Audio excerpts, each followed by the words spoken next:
FIR case file అయిందనుకో, ఆ person యొక్క పాస్పోర్ట్ రిజెక్ట్ అవుతుందా, లేకపోతే ఇంకా అప్లై చేసుకోలేదు అనుకోండి పాస్పోర్ట్, ఎఫ్ఐఆర్ కేసు నమోదైంది కాబట్టి ఆ పాస్పోర్ట్ అనేది అప్లై చేసుకోవడానికి వీలుండదా? డిపెండ్స్ ఆన్ కేసెస్ ని బట్టి మేడం, వాళ్ళ మీద ఎఫ్ఐఆర్ అయిన దాన్ని బట్టి. పాస్పోర్ట్స్ విషయానికి వస్తే చాలా వరకు పాస్పోర్ట్స్ ఇప్పుడు ప్రతి ఒక్కరి దగ్గర ఉంటది అండ్ కంపల్సరీ అందరూ అబ్రాడ్ వెళ్ళాలనుకుంటారు, లేకపోతే దేనికో ఒక దానికి పాస్పోర్ట్ అనేది కంపల్సరీ కావాలి.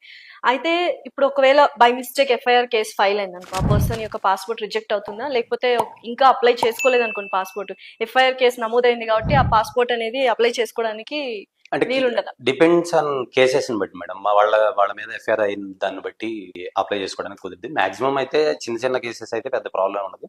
మేజర్ కేసెస్ అయితే ఎవరు అప్లై చేసుకోవడానికి కుదరదు. ఏంటి మేజర్ కేసెస్ లైక్ మర్డర్ కావచ్చు, ఏదైనా కావచ్చు. ఓకే డ్రంక్ అండ్ డ్రైవ్ అయితే పెద్ద ప్రాబ్లం లేదు. ఓకే. ఎటువంటి మోసాలు జరుగుతుంటాయి యూజువల్ గా పాస్పోర్ట్ ఆఫీసెస్ లో అంటే ఈ స్లాట్స్ అనేది ఆన్లైన్ అయిన కాడి నుంచి ఈ ప్రాబ్లమ్స్ కూడా వస్తా ఉంది.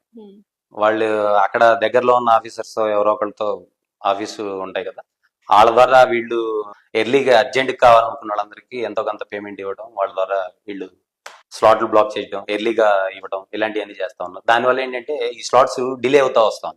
ఇది యాక్చువల్గా లాక్డౌన్ టైంలో అందరూ అప్లై చేయడం వల్ల వచ్చింది అనుకోండి. సో దాన్ని ఎన్కాష్ చేసుకోవడం కోసం కొంతమంది వాళ్ళ స్వార్థాల కోసం ఆఫీసర్స్ కూడా ఉంటారు కదా, అవినీతి అన్నాను కదా, సేమ్ అలానే ఇక్కడ కూడా అదే జరుగుతుంది. నేను లాస్ట్ 1 year బ్యాక్ లాక్డౌన్ టైంలోనే పీసీసీ అప్లికేషన్ అప్లై చేయడానికి ఒక వ్యక్తికి మహా అయితే 500 రూపీస్ అవుతుంది. ఆ వ్యక్తికి ₹1,00,000. మీరు నమ్ముతారా? అతనే మొన్న రీసెంట్ మ్యారేజ్ లో కూడా కలిసినప్పుడు ₹1,00,000 అయిందన్న దాని గురించి. అంటే దాని ఒక్కదాని గురించే వాళ్ళు తీసుకున్నారని నేను అనట్లేదు. అతనుకున్న అక్కడ హైదరాబాద్ తిరగచ్చు, ఎక్కడైనా తిరగచ్చు, అక్కడ వాళ్ళు ఆ స్లాట్ కి బ్లాక్ చేసినందుకు ఎంతో ఛార్జ్ చేసే అన్నారు. ఒక 15K 20K దాదాపు ఎర్లీ స్లాట్ ఇచ్చినందుకు. ఇలాంటి ప్రాబ్లమ్స్ అన్ని ఎవరు క్లియర్ చేయాలంటే పై ఆఫీసర్ అనేవాళ్ళు క్లియర్ చేయాలి.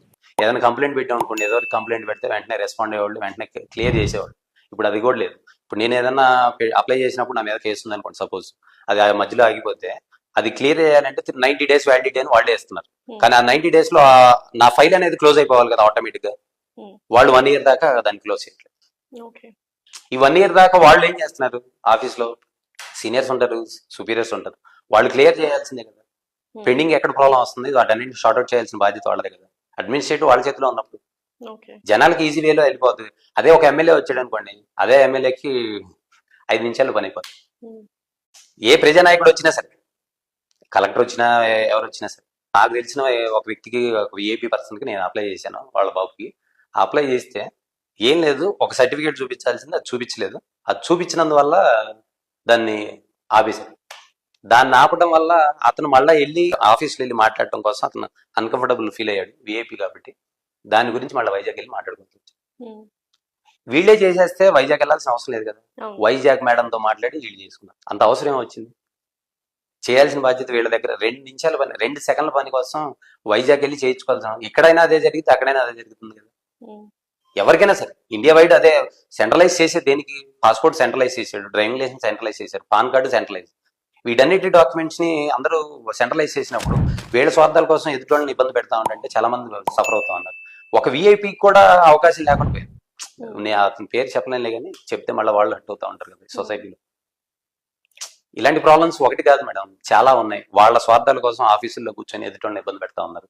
ఆ డాక్యుమెంటేషన్ అనేది చిన్న అవసరం లేని దాని దగ్గర ఎదుటి వ్యక్తిని ఇబ్బంది పెట్టాల్సిన అవసరం లేదనేది ఇంగిత జ్ఞానం ఒకటి ఉంటుంది ఎవరికైనా సరే. అది లేకపోవడం వల్ల ప్రతి ఒక్కరికి ప్రాబ్లమ్స్ క్రియేట్ అవుతాం. సమాధానం ఎవరు ఇస్తున్నారు? ఎంతమంది చదువుకున్నారు, ఎవరు చదువుకున్నా సరే ఎవరు రెస్పాన్సిబిలిటీ ఎవరు లేదు కదా. వాడు సవాడి చేస్తాడనే ఆలోచనతోనే ఉన్నారు కదా సొసైటీ.